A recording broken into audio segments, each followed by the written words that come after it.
Welcome to the Crazy Agent Dinner Party. Part group therapy, part inspiration, entirely for real estate agents to dish on this crazy business we're in. And remember, real estate is crazy, and you don't have to be. Welcome to the Crazy Agent Dinner Party, where we dish on this crazy industry known as real estate. Here are your hostesses with the mostesses, with a combined 40 plus years in real estate, Coach Konversion Kourtney, and the real estate mom you never knew you needed, Amanda, the marketing mama. On today's menu, we're dishing up navigating contracts, choosing your hard place. I know. I look at your eyes and I was like, there's a lot to this one. I mean, we are going to need this is the shows, hardest. right? I feel like this might be an entire lifetime of seasons that never ends, because that's your job, really, right? You navigate the contracts. That's what we do. We are the captain of that ship. We are the circus ringleader, and yes, these are our monkeys.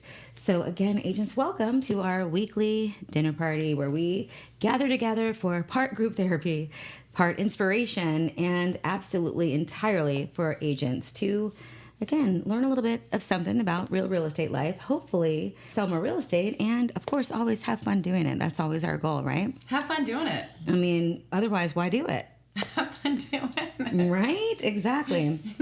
So for starters, again, contract negotiations can get a little hairy, can get a little wild, it can get a little nutso. But the main thing that you can do to prevent it from being these series of tiny catastrophes is understanding your contractual deadlines. Like, that is the bare minimum that you should do. And even if you have a TC, which is a transaction coordinator, you should be fully aware of the dates, and you should be preparing yourself and your client for the next steps entirely along the way. So for my team, we add it to in our CRM, we add it to our appointments in our calendar. And that reminds everybody, hey, this is what's coming up. This is what needs to be done. And they get a reminder, they get a text reminder. There's no chance in missing a deadline. And what are some of the tools that you have used to kind of reel yourself into those contractual deadlines? I think, too, to back it up a step, really, I'm not an attorney, right? I don't pretend to be. I don't play one on TV. Right. It's important to know the contract. Well, that's really the thing. What the deadlines mean. This is what kills me about real estate agents. Number one, you're not an attorney, but you get paid more than an attorney does. Number one. Number two, the lender is not an attorney. The title agent is not an attorney, but you'd be darn tootin' that they all have read that contract and they stick by those deadlines and guidelines. Yeah. That's the very least that you can do. You're a professional. You sell houses for a living. Put your big girl pants on. Let's get going. I'm with you to answer your question. I'm with you. Yeah. It's in my calendar. All my deadlines are in my calendar, and I get an email every single contract deadline. Yeah.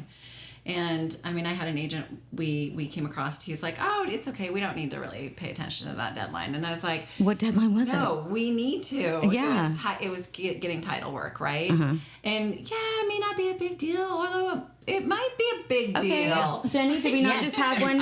Last month, did we not just have one? Right, where I'm like, how did they not know this? They didn't use our title company, but it was one of our agents who had a listing, and guess what? The tenancy was not correct. And so they couldn't even sell without going into probate. Like, that's huge. Guess when they found out about it? Jenny? Was it the week of closing? I think it was the day before closing. The day before closing. How does that even happen? And that's huge. That's right? why you need to know what your contract deadlines are, because you should set an alarm. Listen, you can't control everything, but if you know what you're up against and you have kind of solutions before it becomes a problem, then there's usually not problems. I always say no surprises makes for happy clients for life. Yeah. So, and that's really what it's about. Yeah, and the big thing too on that with your example of the title is like the listing agent should pull an O&E, right? They should have known that ahead of time before it was even listed that it was in a trust and not in the seller's. It wasn't in a trust. There's so many checks and balances that should have happened. The thing. So that's where I'm saying there's so many different variables. It wasn't in a trust, and it was by basic, public record. I could understand why she got to that conclusion, if you will, because it clearly stated, like, they had the will the one way and da-da-da-da-da. But tenancy, is it called tenancy? Am I saying that right? Yeah, well, it's basically what it boils down to is who holds title. Right. But that comes through in the title search, which should come within... Way earlier. Like, way earlier. Yeah, exactly. And the deadlines are there, right? And we know that they're there, and there's ways to extend it. So if it is going to take time to pull title, we can extend it. It's important, though, to know the deadlines, to not let them slip, because I am, you are, we all are, we're protecting our clients. And the best way to protect our clients is to know the deadlines and be aware of the deadlines, be aware of what the deadlines mean. Correct. And the significance behind the deadlines. Yeah. And then also, guess what, guys? If you need more time, like instead of trying to like fit a square peg into a round hole, just extend the deadline. Yeah. Like that is the logical solution, other than just settling for, well, we don't have an answer for this, but we're just going to have to, you're going to lose your escrow if you don't. I'm like, no, just get more time so you get more information. And that really is what it boils down to. I think a lot of times is that it's one of those things that if you don't know, then you don't know until you know. And then you're like, wait, now I know. And that's how real estate is, right? And so for me, it's always like, well, we don't have enough information to make that decision yet. And so the number one deadline that comes up is your inspection period. Inspection deadline. So I don't know about you guys in Colorado, but here in Florida, roof age is like a huge deal. We've had a lot of roof fraud. And so it becomes kind of like the top tier priority. If we have even a hint or a whisper of a roof that is over 10 years old, we need to like immediately get insurance quotes, because if we cannot get the home insured, then we need to renegotiate, right? Because if it can't be insured, then they're not going to be able to sell it to anybody that's financing. And so that's a leverage point that you can use as an agent to your advantage if you're representing the buyer. If you're representing the seller, you should know that as well, so that before you even list the property, you can prepare your seller with their cash to close, their net that they're going to be receiving, their net proceeds, I should say. And so I feel like those are just like kind of the bare minimum standards, understanding like within the inspection period, because guess what? Are you an inspector? I am not an inspector. Not an attorney, not an inspector. Are you a roofer? Not a roofer. What about a handyman? Not a plumber, not a handyman. Are you sure? Like literally, right. That's what I'm saying. Like I get it. Like one of the hardest things about being the real estate agent is that you're basically the superstar. You're like the person that they go to. You are the spokesmodel, if you will, of the real estate transaction, right? And so the client like looks to you for answers to questions that, unless you're a roofer, you don't have the answers to, right? Yeah, and so that's it's why it's important for us to guide them right. to that, right? And you're not the insurance person, so you need to get the answers within those deadlines. And so to me, again, carte blanche, older than 10 years, you need to be getting that insurance quote like immediately. Quotes, plural, ideally, because quotes can vary. Like we had a foundation quote that was teeny tiny, and then we had another one that was like from the same house, $14,000 more. So something smells fishy here, but you know what I'm saying. So, and you never know somebody's motivation, but that's really key, is understanding you have X amount of days that you've negotiated. So that means, guess what you're doing day one? You are getting those things lined up. Now I get it if you have to get quotes for things that require a human being to physically come there to like look at things. That does become a little hairy, because ideally you want to get them all done at the same time. But to me, if you are spending that much time during the inspection contingency to protect your client, you have earned that client's business for life and their friends and their family. And that's the way that you have to look at it. You're being of helpful service, right? Mm-hmm. Oh yeah, absolutely. And so I think it's important too, along those lines, is when something does come up, and when something comes up and the buyer wants it fixed, replaced, or whatever, we go through the list of what's important. What's the importance? Like what are the big things? And then they lean on us to have those hard conversations with the other agent, right, to be able to negotiate. Exactly. And so as an agent, and if we don't do that, then we're doing a disservice to our client. Right.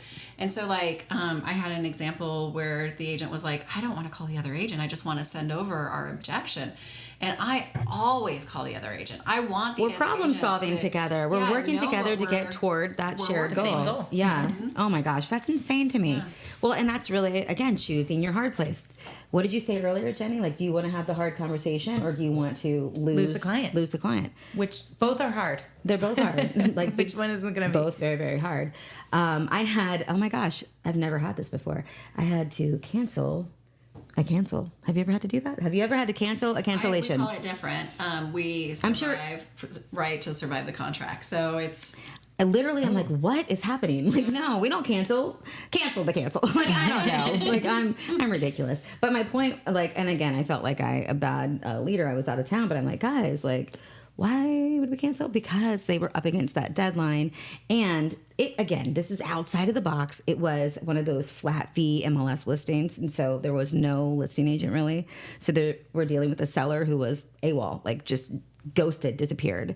And I get it. In their mind, they were thinking like, oh, he's probably already nurturing backup offers. And so we don't really have a chance. I don't know. Either way, ask for more time and find it. They might have felt like they need to protect the earnest money. But right? Yes, but here's the hard place they were up against. The deadline of the inspection contingency and the repairs needed. The repairs needed were like maybe $100 worth. Like, okay, so maybe let's just say we pass over the inspection. Like we send them the desire to extend that, right?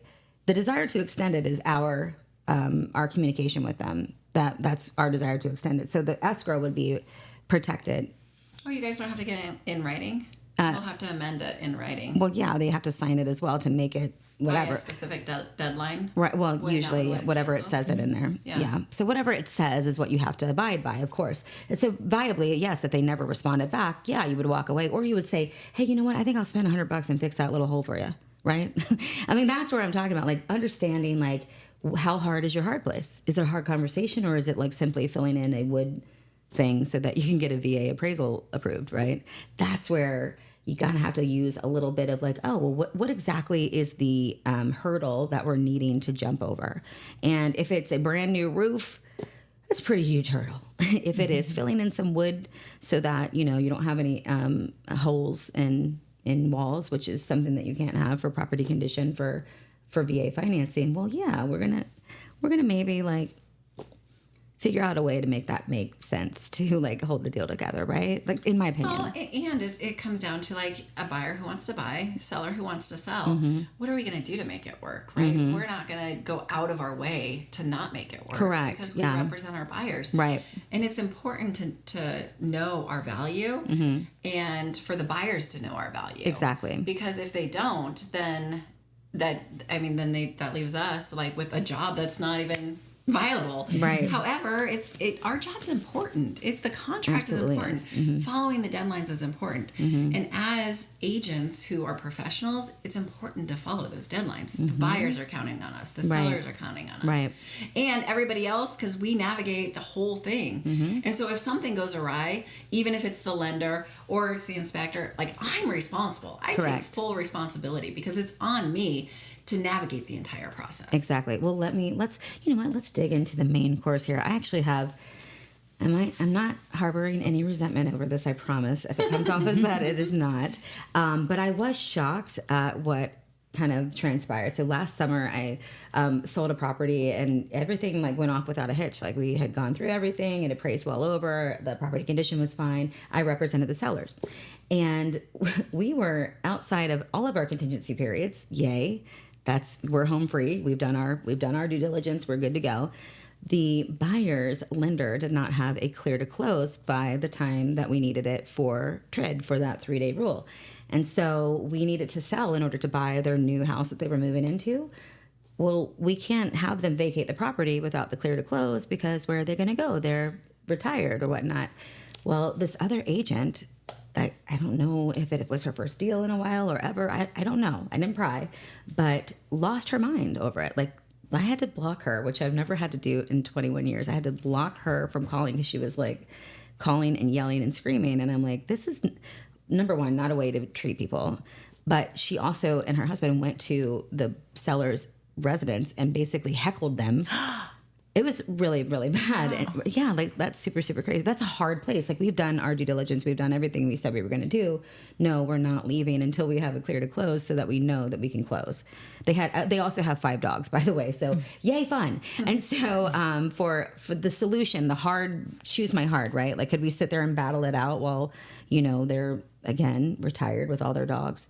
Or how about this? I'm going to cover a hotel for you and your pets for 2 days until their lender works this out. Now, I would not just like willy-nilly throw my credit card up there and make that stuff happen. I actually asked the lender to see the conditions sheet from his underwriter, which he gladly provided because he had his tail between his legs a little bit since he had kind of screwed the pooch there. And I saw literally five pooches. And right, honestly. They actually got to leave the dogs on the premises. They had like a really fun, like a kennel run. So they're used to being outside, like hunting dogs. But in any event, it was just one of those things where you're like, God, choose the hard. Do I want to have this wonderful retired couple like getting heckled by like basically a disgruntled agent who was like, you're out of deadline. Like I don't know what to tell you. Like the contingency period has now ended. Like, no, we don't want to go to court, but we also don't want to move out of a house that we don't have a viable proof that we can sell, and that's up to you. That you're the buyer. You have to prove that you're buying it, and so it was just one of those things. So have you ever had to like buy a hotel room or three? I have, and I also feel like it's important. When I work with good agents, I let them know, like 100%. Yes, and then when I've never had that happen before, but like literally, I did not even rise to that. I didn't fight back at all. I actually called her broker, and her broker, he tried to pull this off. I'm just an old country boy. And I'm like, I grew up on a farm. We're birds of a feather. Like, don't try to, yeah, I know what you're barking up here. Still, we need a clear to close. So, but yes, when you work with a good agent that gets it, that understands, and that we can work together. The very least you could do was not go to the house and heckle the sellers, number one. But also maybe offer to pay for the hotel if you want to have them completely out of the property for the final walkthrough. Yeah, they're and I think that comes with experience, right? Exactly. I think I know that it comes with experience, and so if that ever came up again, maybe this agent would be like, "Oh, I don't know this agent heckling the sellers is something that it's like unheard of." I never have had that happen. I'm like, I'm so sorry. And then how do you make concessions for that to the sellers? You're like, yeah, I'm so sorry. That's not right. Like we've done everything we're supposed to do. I don't understand. It's never happened to me. Well, and it's about having a good experience, right? So you're making through the deadlines. It's a very emotional experience for the buyers and for the sellers. And I always relate it to the top 5 things, most stressful things people go through. And it's death, divorce, marriage, having a baby, and buying a house. Also, going to IKEA and then building IKEA furniture together is also on that list. Tell me I'm wrong. That is the portal to hell. I'm telling you guys. I would take that. Honest. I mean, I like going by myself, but do not go with your spouse. It is like just thousands of fights waiting to happen. I'm like, I don't know. I don't speak whatever this is. It's terrible. That's on my list. Please do. There's six of the most stressful things. I'm not even kidding. It's important for us to keep our cool, right? Yeah. And work together, the other agent, follow those deadlines, because if we don't follow those deadlines, then we have no grounds to come back on. They didn't follow the deadline. Did they extend the deadline? And that's what I said. I'm like, you didn't even extend it. They could have might have extended it. And in her defense, I see why she didn't, because the lender did put in writing that we will have our clear to close, and then he didn't. So blah, blah, blah, blah, blah. That's the whole thing. This is your circus. These are your monkeys. Like, get it together. Yeah. Understand, stuff happens, but that's why having the deadlines there and knowing what needs to actually physically happen for the next thing in the process is vitally important. So if you don't know that, ask. Ask the people that you're working with. Ask your partners within the contract, right? Like, ask the title company. You should be speaking with your whoever is financing the property weekly, in my opinion. If they've just ghosted and you have no idea whether you're closing or not, then how can you in good conscience feel like you're doing anybody a service? Anybody a service. Right. Yeah, exactly. I mean, and obviously you have to take people at their word, and it can definitely backfire.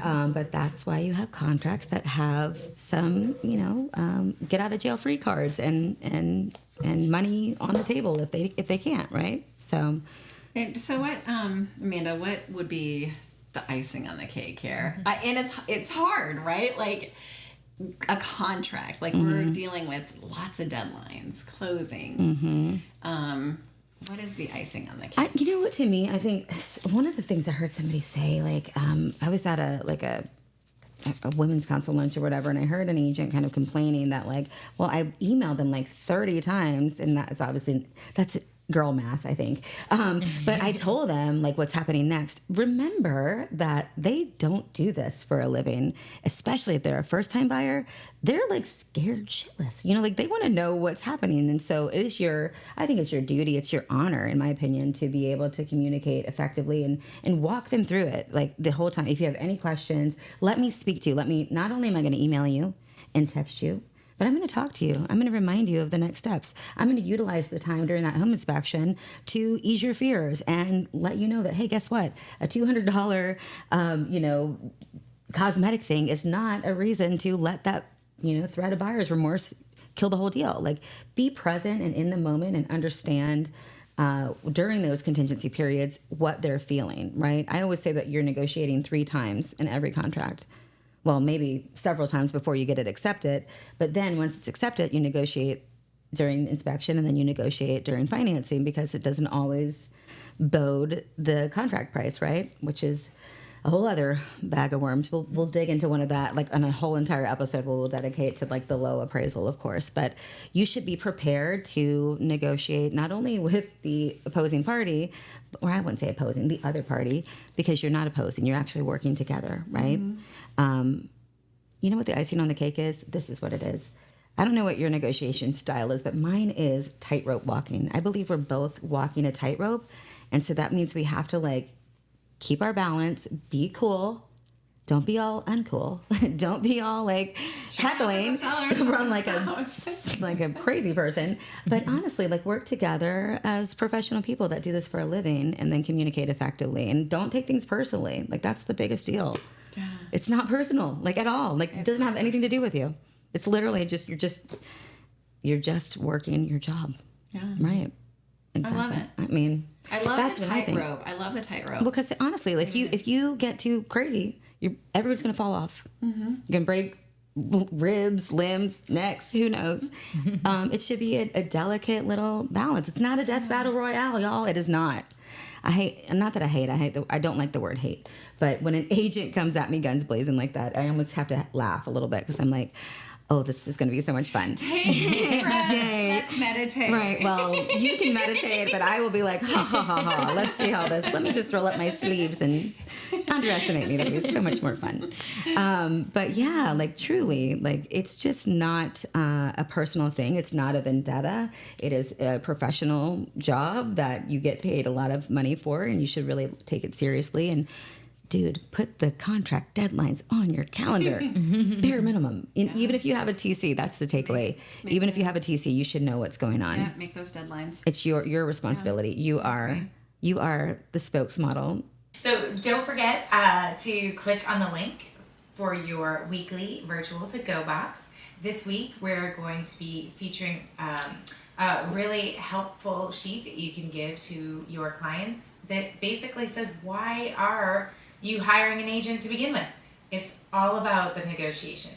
Regular people might not be able to do it, but we can. And the value that we bring. Right, because it's negotiation, it's research, it's data, it's protecting your interest, it's literally being an advocate for you, the consumer, on all things real estate. So I think that you're going to find great use for it, whether you're using it for a buyer or a seller, but just in general, to remind yourself of what your job is, because it's a great job, it's a lot of fun, and I hope that letting our lives work for you a little bit makes you less like a lonely island and more like a one big happy crazy agent family. Yeah, because this shit happens, right? It's just real estate life. Live it. I love that we have a lot of experience and we've encountered a lot of things, and we would love to hear from you guys. Send us a video, message us. We want to talk to you, and we want to hear what experiences you guys have had, and what you need help with, and what they need help with, right? And because our next show is about the craziest things that have happened in real estate, and you are going to want to listen to it, because I guarantee it's salacious, it's crazy, it's work fires and affairs and Jack's collapsing. Like the book of Revelations, basically. No, it's a lot. Like, and when you really think about it, it just gets even funnier, honestly. It's just, that's why you have to remember that real estate It's crazy. And you don't have to be.